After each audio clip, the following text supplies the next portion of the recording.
Back, you got from State. You come from Baltimore, so Towson played. You come from where? Baltimore. Okay. So Towson played him last year. Okay.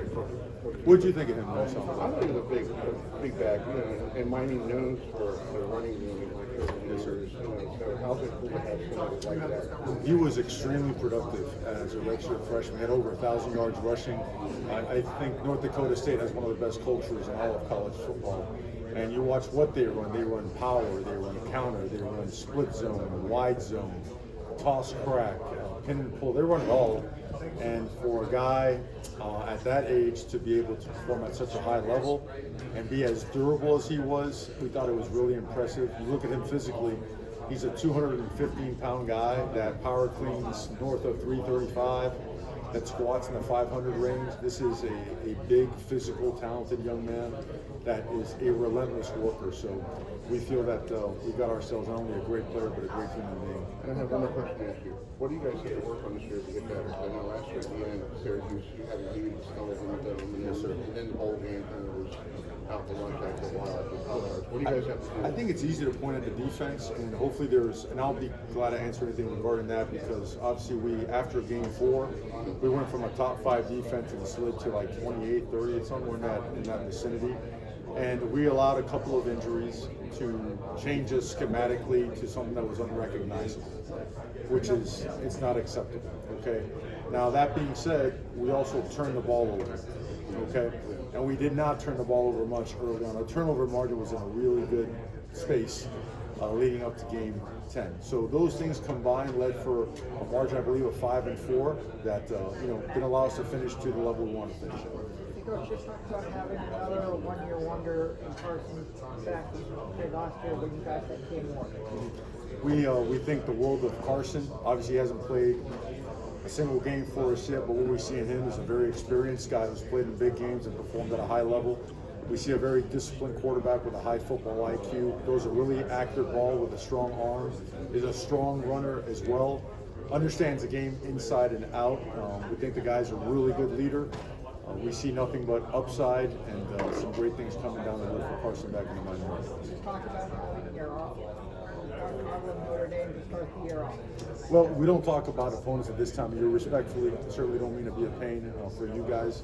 But right now, the biggest thing that we're looking forward to is the duties and responsibilities of having a great camp. Right? It's my job to provide a great football training camp for our players so that they can improve and so that our team can improve in every aspect. So right now that's the focus. Technique, fundamentals, being masters of our scheme, ball security, ball disruption, communication, blocking, tackling, and making our culture more callous, being able to overcome adversity and have a better competitive response when it's needed.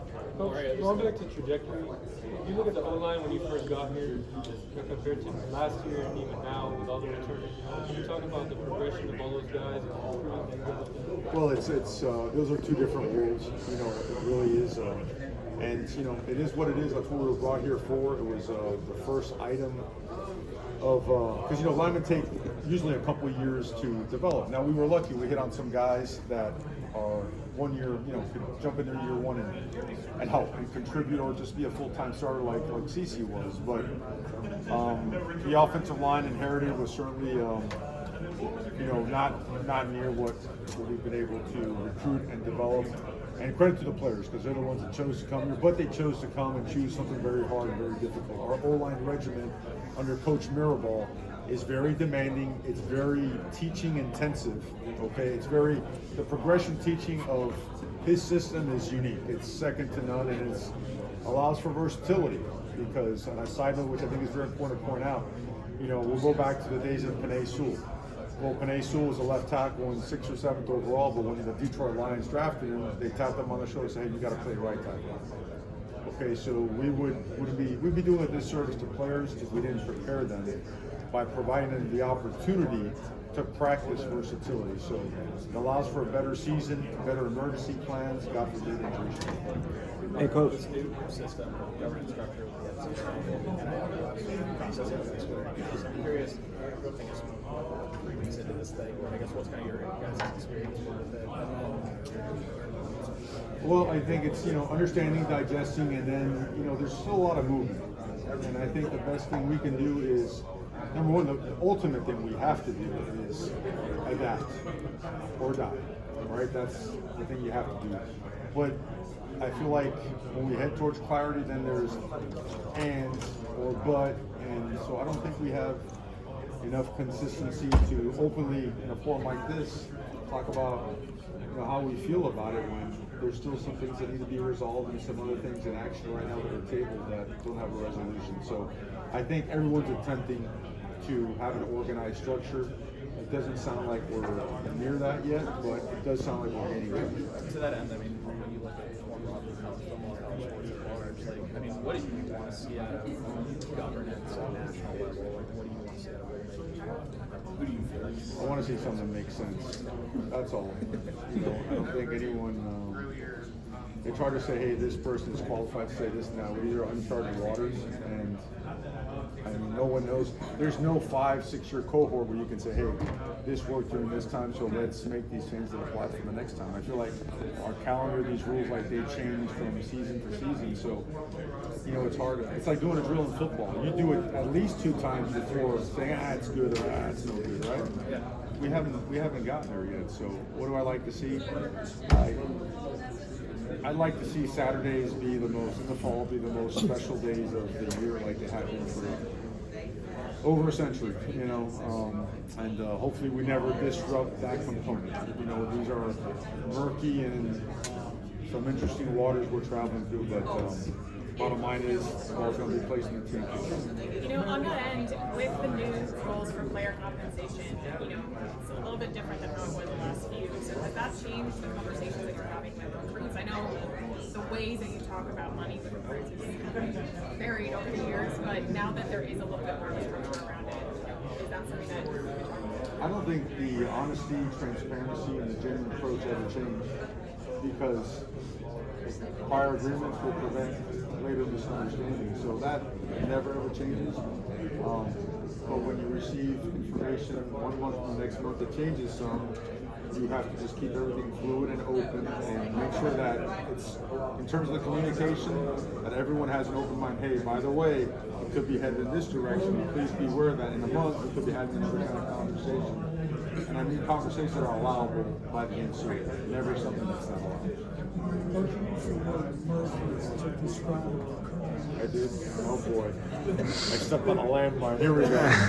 But the college football playoff future is also murky. Yes, sir. You've been very adamant about saying expansion is good. But what does that model need to look like? Vis-a-vis the Big Ten with multiple automatic qualifiers? No, automatic qualifiers. I mean, like, would you wake up and you're an automatic good husband today, and your wife prays you and makes you breakfast? No, you have to work at it, right? The 5 plus 11 model, 5 or 11 at large, is what makes sense to me personally. Because football is cyclical, right? It comes and goes in cycles, and some teams and some conferences are better some years than others. Recruiting is the most imperfect and unpredictable science as related to sports, because you never know what's going to take off and be an incredibly productive player and what's maybe not going to work out, or what an injury could do to a team or teams. So that way, you don't want to make football a pageant. Does that make sense? Or that looks best, all right, you win, you're in. You want to let it play out as best possible. There's always going to be that aspect to it, but you want to at least give it a chance to play out as much as you fairly can. Coach, you were right there on the doorstep last year for the tough close of the season. Do you feel like this year's team has what it takes to win the championship? You feel more motivated than ever. You feel like arriving here, man, those were some really tough and dark days, knowing the amount of work to be done. But it was also motivating because that was the main reason for coming over and for getting things started. And then it's encouraging, it increases the drive and determination to get better, to find processes and find just ways to just improve in any areas that prevented us from taking another step, and at the same time recognizing the good stuff that we did that allowed us to progress to a 10-win season and do stuff like be undefeated at home. That's a big thing for Miami. Being a state champion is a really big thing for the University of Miami. And now your classes, our first full class they're going to be true juniors or redshirt sophomores. I think that puts stuff in perspective as to, okay, this thing is really stacking towards sustainability. That's the best way I can.